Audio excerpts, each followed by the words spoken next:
中国高铁发展迅猛，为何美国高铁却最终烂尾，始终发展不起来？美国人如何反思中美高铁的差距？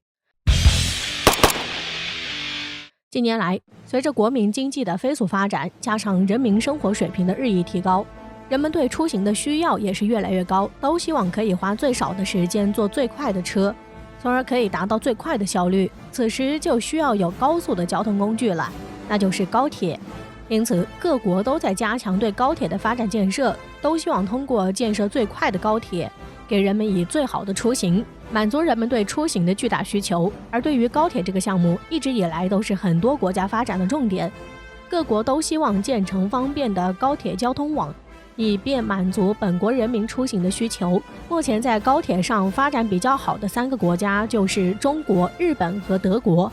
这3个国家都在高铁领域取得了较大的发展，也都有在国外接高铁订单的先例，所以一直也是在世界高铁的发展上处于领先的地位。看到这里，有些人可能会有疑问，这里面怎么没有美国的身影呢？美国的经济在全球都是第1大国，为何在高铁的建设上却总是排不上号呢？不过此前有消息称，美国说要和中国的高铁比速度呢，但是如今呢，美国的高铁建设如何？接下来我们一起来对比一下中国和美国高铁的发展。近年来，中国一直致力于高铁的发展与建设，而且在高铁建设的领域一直都是处于世界的尖端位置，并且也取得了不错的成绩。截至2020年底，中国高铁的总运营里程已经达到了3.79万公里，这也使得中国高铁的运营里程位居世界第1。因此，中国的高铁已经成为世界认识中国的一张亮丽的名片，所以不管是在中国的国内还是在国外，都有中国高铁的身影。值得一提的是，由于中国在基建方面所取得的巨大成就，也被世界广泛地称之为基建狂魔。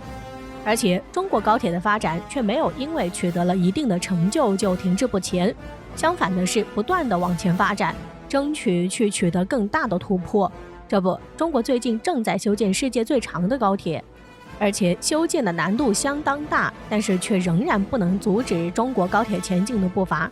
而中国要修建的这条世界最长的高铁就是包海高铁。包海高铁主要是连接中国的包头到海口的一段高铁，中间跨度非常大，途经中国的内蒙古自治区、宁夏回族自治区、陕西省、重庆市、贵州省、广西壮族自治区、广东省、海南省等8个省份。而且从这些经过的城市可以看出，这条高铁几乎衔接了每个城市的省会，这也为中国8省省会城市的资源、人力、财力的调度提供了强有力的保障和交通支持，也大大的节省了城市之间贸易往来的时间和提高了工作效率，有利于加快这8个省份的经济发展。而且这条包海铁路是中国国家中长期铁路规划网中8横8纵高速铁路的主要通道，且呈现出西北东南走向。据悉，中国的这条包海高铁时速达到350公里每小时，总长达到了2300公里，而且这条高铁的投资资金高达4200亿元。但是由于长度问题不利于全线修建，而只能采用分段修建的方式。而其中的一段铁路从西安至延安再到榆林的高铁线路，已经于2016年12月已经开建。而且根据最新的动态，中国的这条包海高铁目前还在积极的修建中，预计2025年完工通车。从这也可以看出，中国在高铁的修建上是不畏艰难险阻，有着坚定的信心和坚定的决心，这也是中国高铁能够取得巨大成功的原因。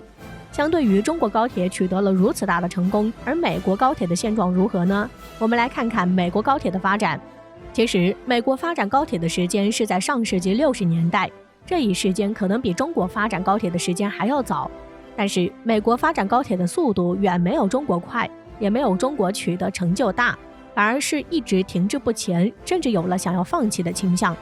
就如美国修建的第1条高铁加州高铁，在2008年，美国通过了加州高铁项目修建计划，但是项目通过至今已经13年。但是因为土地的纠纷问题，使得加州高铁的项目一直处于停滞不前的状态，基本已经处于烂尾的状态了。此外，令人意想不到的是，加州中部的几个农民还将加州高铁局告上州法院，结果还胜诉，这就让美国高铁局哭笑不得了。所以美国的这个超过770亿美元的加州高铁工程就不得不被搁置了。本来美国的加州高铁计划在2020年实现通车的，但是由于种种的原因，就使得美国加州高铁沦为了烂尾工程，也给美国经济造成了巨大的损失。那么美国的高铁为什么会发展成这样呢？究其原因，就是美国在修建高铁的这件事上受到了社会各界的强烈不认同，存在不少反对力量。据悉，美国国内的石油、汽车、公路工业和航空工业在内的金钱利益集团，通过广告的方式来联合反对美国建设高铁。所以从这里也不难看出，美国要修建高铁，就将面临土地征收、资金掣肘、利益集团反对、技术研发落后等一系列难题。这也使得美国高铁局处理起来变得有心无力。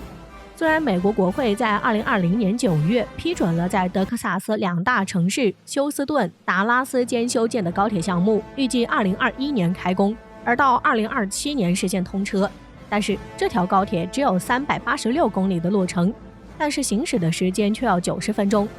对此，有专家认为，美国高铁还没有建设就已经远远落后中国。但是美国人依旧有一个高铁梦。前段时间，据美国福克斯新闻报道，一位美国年轻人在社交网络上发布了一幅设想中的美国高铁规划图，拥有横贯东西及纵贯南北的高铁网。这条网帖迅速引发了美国人的广泛关注。从这里也可以看出，美国的年轻人依旧在做着高铁梦，但是由于美国高铁的发展一直犹豫不决，所以很难取得实质性的突破。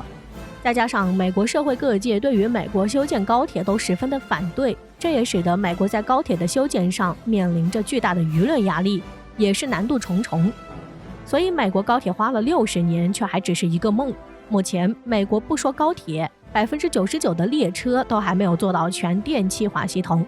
仅有在华盛顿到纽约55公里的路段能达到200公里以上的时速的阿希勒特快，属于全电气化列车。而这是美国唯一的全电气化列车，而这已经是美国最快的火车了。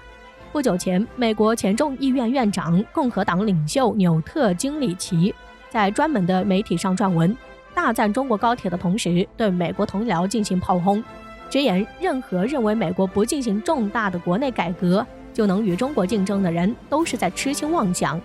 金里奇警告同僚以及美国社会，为了让美国政治人物、利益集团、游说者、工会及官僚们认识到他们最好统一目标仅仅是让美国能够继续存在，他们都该去坐一次中国高铁。